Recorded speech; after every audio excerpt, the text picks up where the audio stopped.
I just want to make some general observations for you. I'm sure a lot of you have got observations as well.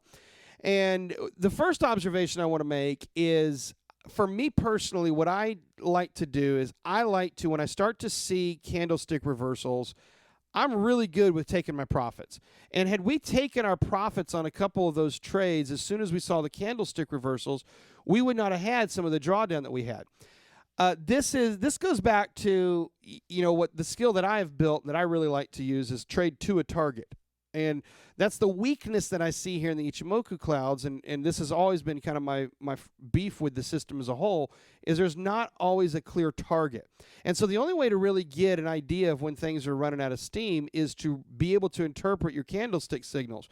Well, that's great if you're at the end of a big move. Sometimes, though, you'll interpret a signal like this one in August, and you'll get out, and then the trend continues.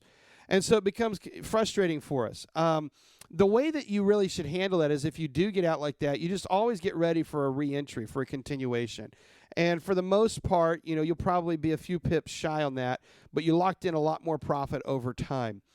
That's my biggest beef with this system. The biggest beef I've got is we always are stopping out for the close of the trade. And I never like that. I've done back test after back test after back test. And consistently, over time, trade to a target and take your profit always makes more money. And so that is, I'm just going to, be candid with you and tell you the weakness of the system, in my opinion, is it does not give you a clear exit signal at the exact or very close to the end of the trend. You got to wait for it to stop out. And I don't like that. Because, as we just saw here, we actually had a profitable trade entering at 72.78. We actually had a very profitable trade. At one point, we were down to 6,800. I mean, there was 400 pips of profit in here, bullish Morningstar reversal, and we could have avoided some of that. Maybe made a little bit of profit in there. Now, I don't know where this thing goes specifically. I'm sure coming into the end of 2008, it probably stabilized about there.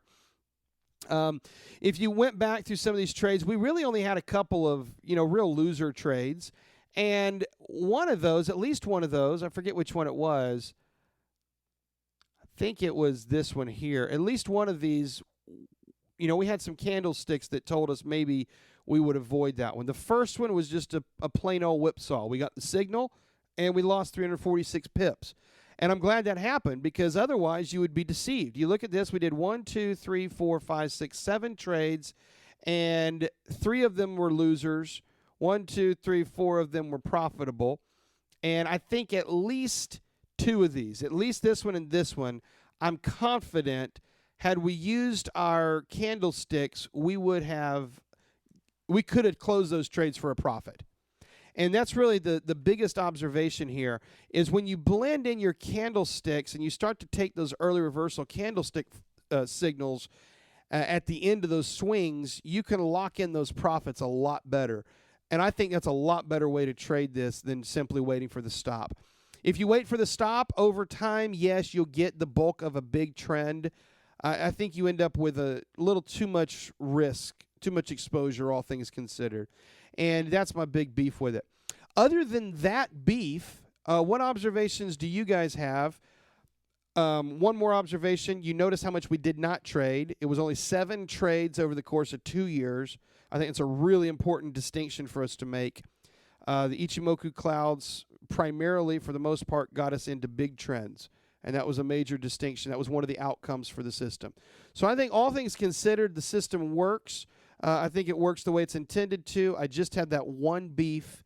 And outside of that, I'm more than happy. I'd love to get your feedback, what you guys think, and some of your own observations that we can discuss as a group here.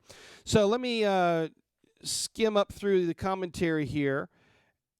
Richie asked how we were calculating risk-reward. Richie, that's another kind of it's not a weakness per se. It's just an observation of exposure, Richie. You're bringing in a Western technique that's not included in this. And so, Richie, what we can do later is you can synthesize that in, and you can add the risk-reward component. But, Richie, since you don't have a clear target, you can't really calculate the reward. And, again, that exposes the big glaring hole in this system as I see it. You don't have that clear target. Okay? Karen says, is it fair to look at the cloud to the right of the candles and expect that the price projected movement of the candles will conform to the shape of the cloud's lower edge? Not necessarily, no. Not fair.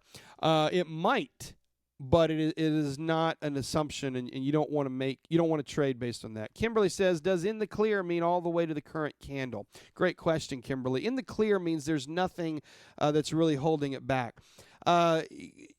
In the case of the picture you see on the screen right here, this is where we're under the cloud, so you're under the shadow of the cloud. And in the clear means that the Chiku here, this is not a good picture right here of it. Let's see if this happened to go down so I can get a better picture for Kimberly. There we go. Almost. No, I think we got consolidation. Oh, there it is. There it is. All right. So, Kimberly, you see what happens here? We broke through support, and all the signals are confirming, and Chiku's heading down, and there's nothing for Chiku to run into. Compare that with over here. When you're right there, if something doesn't happen, Chiku can run into the price point. You're not quite in the clear. Now, when you got down here, you were back into the clear, and sure enough, we were able to trade through it. What Chiku is it's simply the price action shifted back 26 days, and so all we're saying is, are we clear of the 26-day support? And if we're clear of that, then we're good. That's really what the signal is that Chiku is giving us. Okay, you got that? Karen says, the clouds seem flipping back and forth fairly quickly in this April 8 to August 8 period. Is there any significance to quick flips? No, there's really not. The most significant thing you can take from it is not the flips themselves, but rather the Senkou B line. And you notice how the Senkou B line is flat here, Karen. You see that flatness that you see in there? It's telling you there's a lot of consolidation. And so anytime you've got a flat Senkou B, you've got consolidation. Because remember, the Senkou B is factored off a 52-day average. So that's showing the flatness that's happening there. Now, when the clouds are thin, you're set up for possible breakout. But again, wait until we're clear of all the consolidation, Karen. Wait till you're clear. Gary says, did you say the alerts you set on the charts automatically email or test alert you, or do you have to set that up somewhere else on your platform? It depends. You can set that up in Trade Navigator to email you. You can set it up in Motive Wave to email you. You can set that up in your broker to email you or to send you a text message. I know that you can do that in TradeStation. I've not set that up yet. I haven't gotten that far, but I know you can do it in TradeStation. And so it depends on your platform, Gary. You may do it on your broker side or you may do it in your charting software, but there's a lot of ways you can get those alerts. Richie says, since Chiku is 26 days in the past, how can it ever run into the price candles? Richie, here's how it does it. Do you see how Chiku's in the middle of the prices? How did it do that? Well, the current price has not been making higher highs from 26 days ago. We're stuck right in the middle there. You got consolidation, Richie. You see that?